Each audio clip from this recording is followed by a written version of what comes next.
is Polyamory Weekly, episode 596 for April 21st, 2021. How does poly in person look? That's coming up on today's show.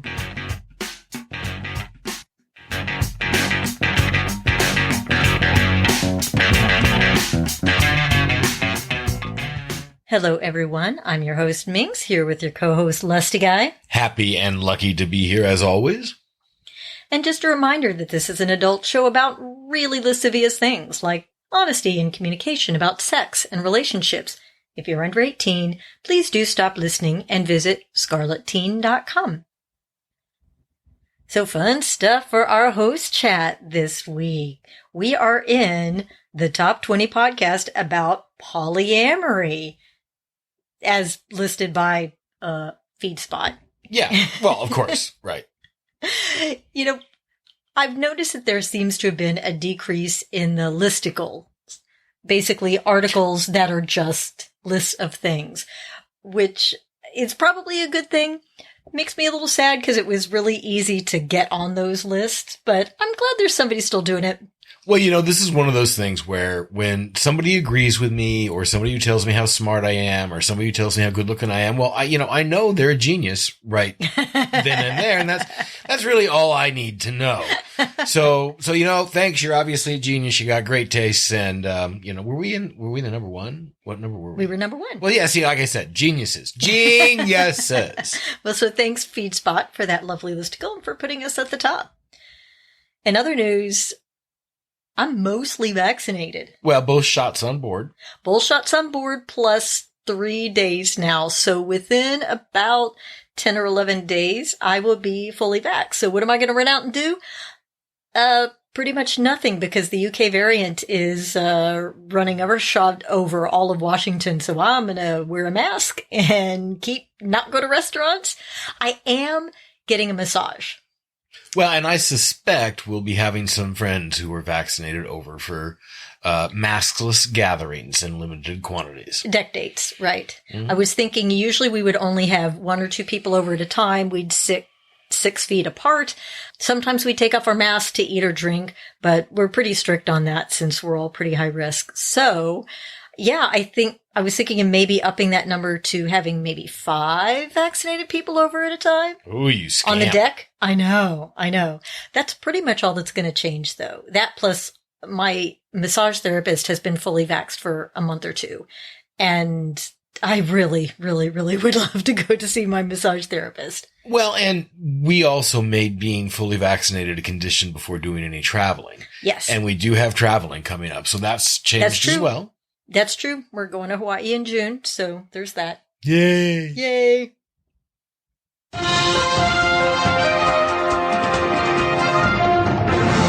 And in our Poly in the News for this episode, the BBC, British Broadcasting Company, had a really long, over 3,000 word article quoting such greats as Dossie Easton. And it's a really good article to show to relatives who think that you're the only human being doing polyamory and you're weird. My biggest put here is actually something that I think all cis white men have a responsibility to do, which is to say, I didn't do the homework. I got nothing. I didn't read it. And I can't tell you I've got an opinion. And since I didn't read it, I'm not going to act like I did and have any confidence. So lesson to all you other cis white men out there. When you don't know, it's okay to say, I don't know. So you took a 60-second comment to say you don't know and you didn't do the homework? It made you giggle. It did make me giggle. I bet you're not the only one. Also, in the Poly in the News blog, Alan put together a really good collection of articles on being poly during COVID, which is actually one of our questions today.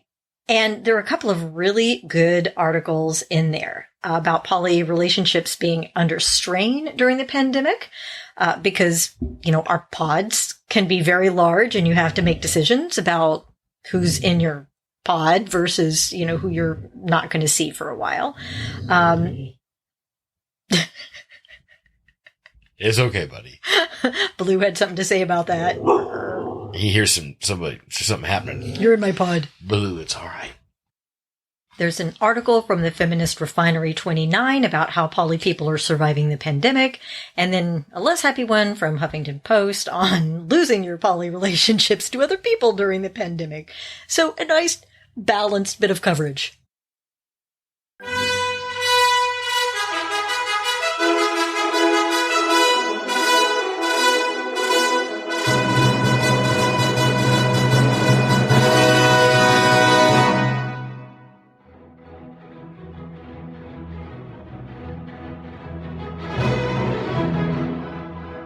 I think that in the same way, most middle-aged men really believe that if as a child they had lost everyone and been raised by a secret Shaolin monastery and came out of it, they too could be Batman. Most U.S. citizens really believe that the United States is this amazing city on the hill where only democracy matters. It's just not true, guys. It's not true in either case. Now, there's some amazing things about the United States, but the truth is, if you look at the totality of our history, we are amazing both on the side of progress and on the side of atrocity. Now, hopefully, as men climb past their middle age into their more advanced years, they realize that that whole Batman thing is just bullshit. Wouldn't have happened, couldn't have happened. It doesn't matter when they lost their parents and what monastery raised them, they would have never have been Batman. I think we all need to, at some point, open our eyes and learn certain things about our nation's history. That's going to start out a recurring theme in this politics corner. Things that I think every U.S. citizen should know. And the one we're going to hit on today is an event that was also formative in the process of opening my eyes to abandoning that Batman mythology about our nation, to realizing what we truly are. This happened in 1985. It's known as the Move bombing. If you haven't ever heard of it before, and if you're white, I'm willing to bet good money you haven't. You need to do some research and get into some in-depth understanding about this. I'm going to give you a top-level breakdown. The MOVE organization was a, you could call it militaristic, honestly so, and separatist black rights movement that also had a bunch of flower power, granola, hippie kind of attitudes. They had what might be called a commune. They all lived together. And they had a rancorous history with the city of Philadelphia where they were from. In 1985, the city of Philadelphia's police department tried to serve a warrant. Things got a little out of hand. And like you do in the United States, they dropped a fucking bomb on the building. 2 as a matter of fact. Of the 11 people that were in there, 2 survived. Including, by the way, children. Children survived or children died? Children died. Okay. The children were in the building. Before the bombing started, the chief of police rolled up and with a bullhorn announced, "This is America. You can't ignore our laws." After the fire started, the chief of the fire department made the ruling to let it burn.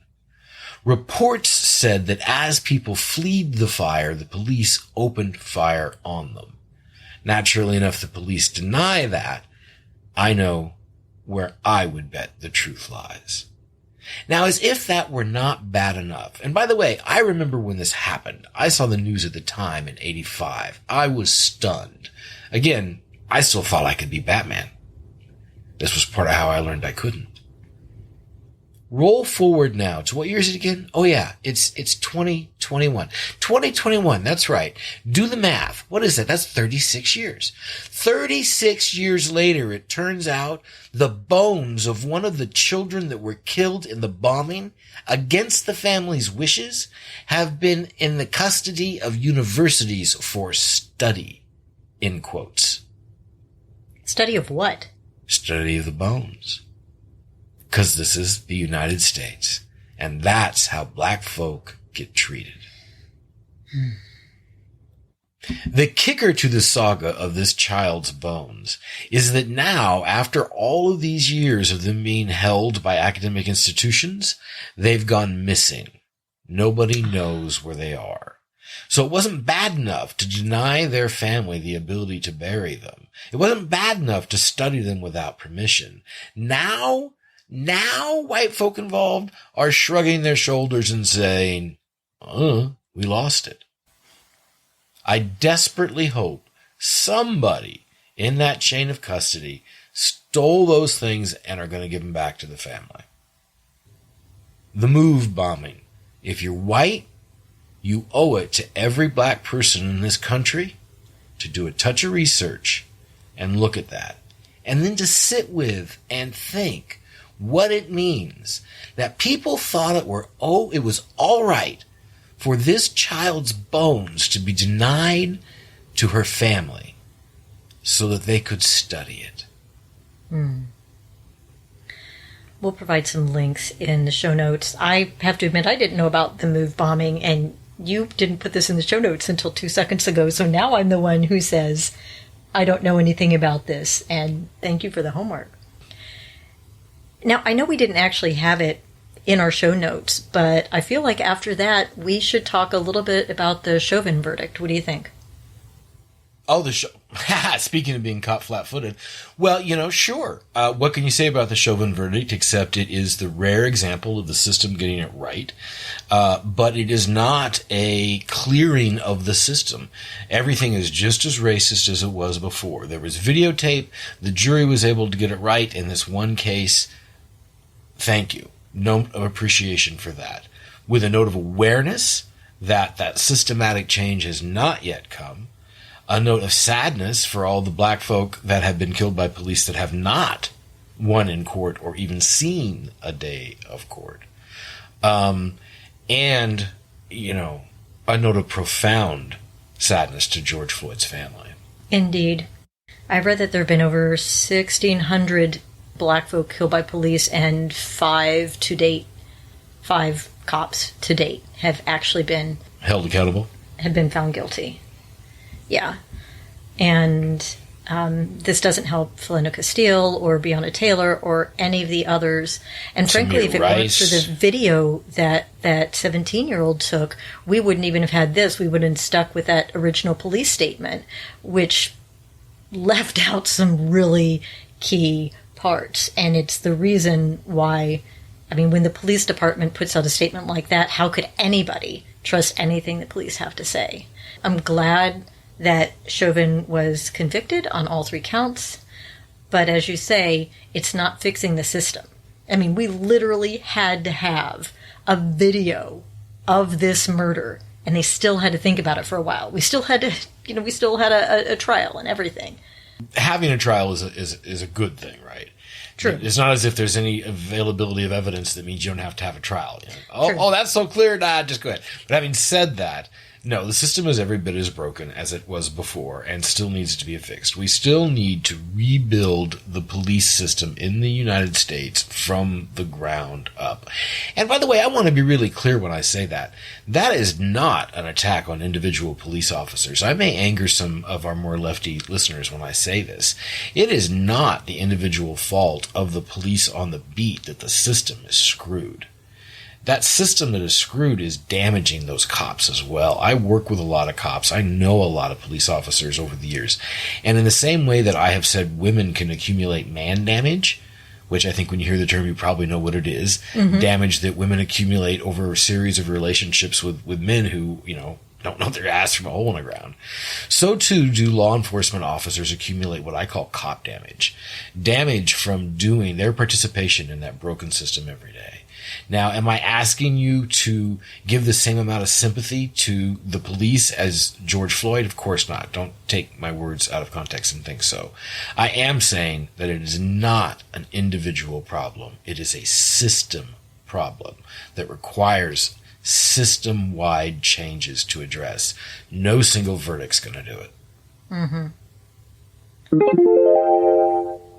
If you have a topic you'd like us to cover, even tricky, sensitive ones, or you have questions, comments, or any other feedback on the show, you can call 802-505-POLY. You can email polyweekly@gmail.com and attach an MP3 file. If you'd like to book us to speak at your event or to teach a class or basically anything that involves a calendar, including your guesting on our show, please email lustyguy@polyweekly.com. And if you do want to pitch yourself as a guest on our show, please do go to the Medium post that I wrote on how to pitch yourself to podcasters.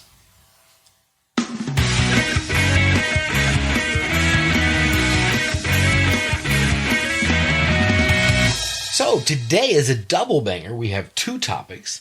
And the first one, how does poly in person look? Our letter writer writes, I could probably explain a bunch about my specific poly situation, but I have sort of a general question, so I'm just going to get right to the point. Thank you. When a poly person and two of their partners all hang out together, what is it like? Like, who do they touch and sit with? How affectionate are they? I started my poly journey during the pandemic and have only socially distanced dates with my new partner, so I haven't had to deal with this. I can't help but look to the future, though, and wonder how I'm going to navigate it when my partners finally do meet. How do I act? I don't want it to be awkward for any of us. I want them to have a good metamor relationship and feel like I'll be at least partially responsible for facilitating that, but I have no idea how. I don't hear this talked about much on poly podcasts. It's always, we all have dinner and board game nights together. About how that actually looks. Can you speak to this? Thanks. Kay. Well, yes, Kay, we can. Dun, dun, dun. Well, you were right, Kay. It is different for everybody. Different people have different levels of comfort in general with touching and affection and overt displays of sexuality and flirting. So that's just going to be different for everyone, whether you're monogamous or poly. But that being said, it's a good idea to bring it up now. I find that if you talk to folks and say, look, I'm anxious, I'm nervous, I'm really afraid it's going to be awkward, and I'm going to say something stupid. Just admit, look, when we do get together in person, I'm afraid of being awkward. Sharing that with others. And then if they have had poly experience in the past, they can share what they've done in the past. And then you can talk about things like, are you generally comfortable with, casual touching? Like if we're sitting together, can I put my hand on your thigh? What about my metamor's thigh? Can I sit in your lap? Is that weird? Do we have to rotate who sits in the lap to make it quote unquote fair? What about flirting? In the end, most things sort of float to their own level. But you're right, there could be some awkwardness in there. I just find that if you stayed up front, that you're worried about it. And then after you do have your first gathering, do a little post-mortem. Say, hey, how do you think it went? Like, I was really comfortable, or I was uncomfortable at first, but then I got into the groove. It was perfect for me. And give everybody a chance to say how comfortable they were, how it worked for them, and what they might like to see differently next time, so that the communication's there before, during, and after. And I'll throw in, as we usually do, be prepared for experience shock. You may think that you will be okay with X, Y, or Z behavior, and then you get there and you totally freak out about it. Or vice versa. You think you're going to freak out, and it turns out it's totally fine and you don't even notice. So just be prepared that your expectations and reality may not match, and that's totally okay and totally normal. So, when I was getting my MBA, a finance professor stood up at the front of the class and he said, here's one of the core things to know about finance. If you ask a finance person what 2 + 2 is, they're going to look at you, turn their little hat to the side and say, what do you want it to be? It's true. It's going to be different for every relationship and every person and every situation. But what that means is you get to answer the question, what do you want it to be? Yeah. Think about it for a little while, play it through your head, and think about what to you seems like a great idea for it to flow. And then, like Mink said, talk with everybody involved beforehand and afterhand and see how they want it to be. Look for overlap. Experiment. Give yourself room to fail, because there will be. You'll think it's going to go one way and it'll go another way. And most importantly, don't borrow trouble. Mm-hmm. That doesn't do you any good to get too worried and upset about what might happen when everybody gets together, when everybody's not going to get together for months. And by then, they're also vaccinated and hot and ready to go. It might just end up in an orgy on the kitchen table and you wouldn't even know it was coming. It's a vaccinated flyby, man. Look out. The point being, relax, talk about it. You'll be all right. And finally, let everybody else own their reaction and feelings. I know that you want to facilitate. I know you want to make sure everybody has a good time. And those are admirable goals. But a more realistic thing is just try not to fuck it up. As long as you don't make the contribution that makes everything go south, you're ahead of the game. Let everybody else be the experts on them, own their reactions, be a nice supportive partner. But in the final analysis, if somebody really does get bothered, well, that's them, not your fault. And even if you do fuck it up, do so creatively. It'll be a learning experience, right? We're all going to make those mistakes. I have certainly fucked things up and make things worse. I'm going to put that in the past, but I'm sure it still does happen in the present. Just be kind, assume goodwill all around, and, treat it as a learning experience. Now, I'm not sure we've ever done this before, but I actually put a second topic into this show because I thought that first one was a little bit broad and a little bit softball for us. So just to make sure you get your full fill of Polyweekly, we have a second topic for this episode. Boom! Bonus! Also because I feel super guilty that this is like weeks and weeks later than I had intended. So our second topic is, my partner only tells me about new girlfriends after their dates. So Wendy wrote in. She has been in a relationship with her boyfriend for 3 years. The boyfriend and his wife and Wendy's husband have all known each other much longer. The boyfriend and the boyfriend's wife opened up the relationship just a couple of years before Wendy started dating him. And her husband and Wendy agreed to open the marriage so that she could date him. The challenge was that her boyfriend had to go on a long road trip recently, and then the weekend before, he casually dropped, I think I'm going to leave a day early so I can have an overnight with woman X on the way. Wendy said, woman X? He said, yeah. Other girlfriend and I met her at an event. Wendy says, I don't think I've ever heard the name before. My issue, she writes, is that he's had a habit over the last 3 years of not telling me about other people he has dates with until the dates are arranged or even over. I know it's not a big deal for a lot of people, but I have asked him specifically not to drop things like this on me cold, and he continues to do it. I could say, am I overreacting? But as I've asked him not to do it, I don't think I am. It frustrates me and it hurts, and I don't know what recourse I have. I understand that for some people in poly relationships, it would be no big thing. Would you consider this a boundary issue? Thanks for listening. Since I read the question, you get to go first. Woohoo! Yay. Up to bat. Yeah. So one thing just to know is that I have very few guidelines or principles or philosophies of relationships.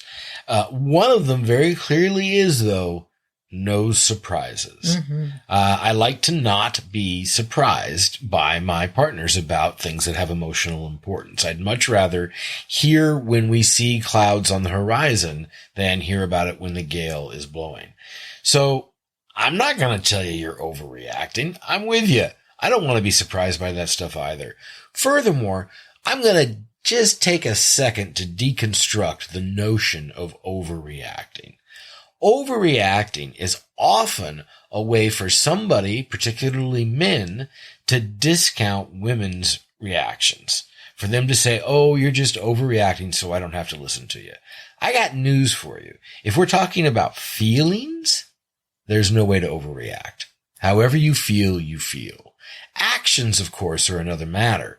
If you've keyed the man's car, if you have set anything of his on fire, if you have chased this woman down the street with a golf club, all of these, by the way, are examples of from my childhood, then, yeah, you're over fucking reacting. If you haven't done that, if you're just feeling strongly, guess what? You get to have your feelings, and they are okay. Now, at heart here, let's get out of the details of the situation. At heart here, you said to a partner, what you're doing doesn't feel good to me. And the partner said, nah, I'm going to keep doing it. You got some learning to do here. If I were you, I would make it very clear to my partner how their actions affected me and the feelings that I came away with, that I felt surprised and undervalued, that I felt like I wasn't worthy of being a part of their emotional processing because I couldn't hear about things when they were in the beginning stage, that I thought that they were feeling a little ashamed or had some reason to hide things from me, and just really unpack it. And when you're done unpacking it with them, say, so that's how your current behavior is making me feel. That's the contribution you were making to my emotional state. Is that the contribution you want to make? And what is the contribution you want to make so that we can try to work towards that? Now you have to consider not only the answer that they give to you verbally, but the answer that they give to you behaviorally as you move forward. You have every right to ask not to be surprised by new relationships. In fact, you have every right to ask for whatever you feel you need. You just also have to hear no sometimes. Partners have a right to say no. Then you got some deciding to do and some thinking to do. You know, I think what you said pretty much covers most of what I was going to say. Lusty guy. Yeah, you're not overreacting. You asked for a specific behavior. You didn't get it. We don't know if you told him already how it makes you feel when he ignores that request. So it's a good idea to do that. And yeah, your recourse is to, explain how it makes you feel when he indulges in that behavior and how you're hurt. And also to reward the behavior when you do see it. It takes a lot of us time to change behavior. So when he does do that, make sure you give positive feedback. So that he'll be encouraged to do it again. And as always, he has the right to say no, and you have the right to leave a relationship where that is constantly stressing you out. That's right. Although I will say that there may be options short of leaving. I have a very good set of friends. They have been together for decades, and each of them have learned how to craft their relationship around the other's abilities or inabilities to provide for needs. So if he's just not going to do this, you may be able to re-engineer this relationship in your mind so he doesn't need to. Now that might mean that you don't care as much. That might mean that you're not as invested. I don't know. That's up to you. But the point is that you might be able to change things short of ending the relationship. But there will be a change required if you have a need that isn't going to be met. You know, it brings to mind a friend of mine who was dating my ex-partner.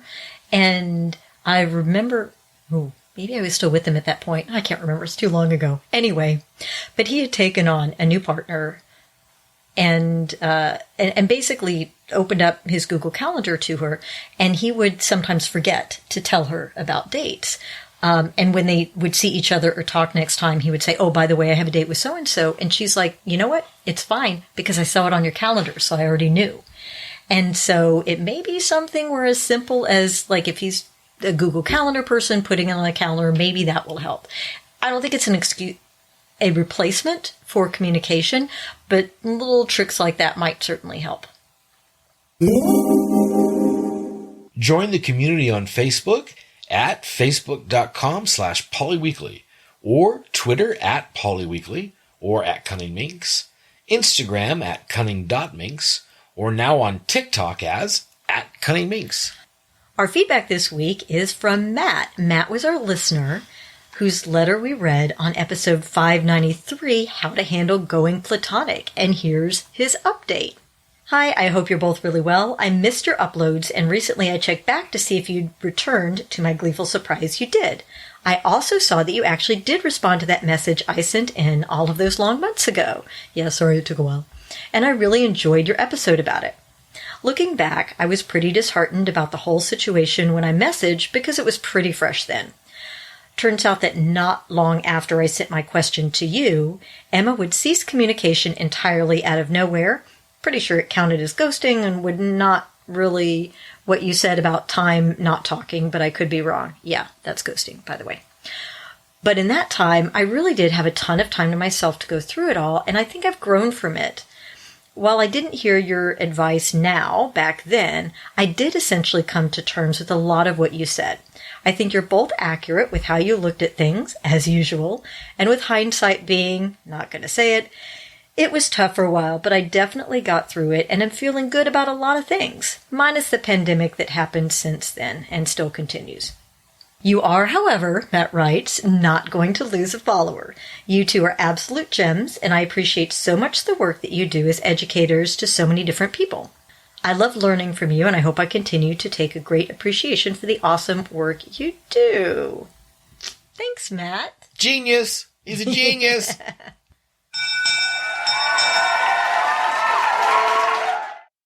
And we had some one-time donors this week, so shout out to Andrew and Gabriel for the $69 and $96 donations to us. Woohoo! You know what that means, by the way. Oh, that's right. We're supposed to do 69. I totally forgot. We Both need to do 69. ways. Both ways. You You're on going top to need and to me on limber top. those hips, baby. Oh, goodness. All right. Don't think I forgot it. We got shit we got to do. Andrew and Gabriel, thank you very much. I appreciate the lookout. Ooh, all right. We got to make some time after the next episode then. Yeah, I don't mind. Cool. Well, and I'd like to give a shout out to all of our Polyweekly Playmates for their generous donations this month. We are a free resource. We've helped hundreds of thousands of people navigate their introduction to and continued success with polyamory. Your donations keep the podcast free for everybody, both inside and outside the community. Thanks for listening, and remember, It's not all about the sex.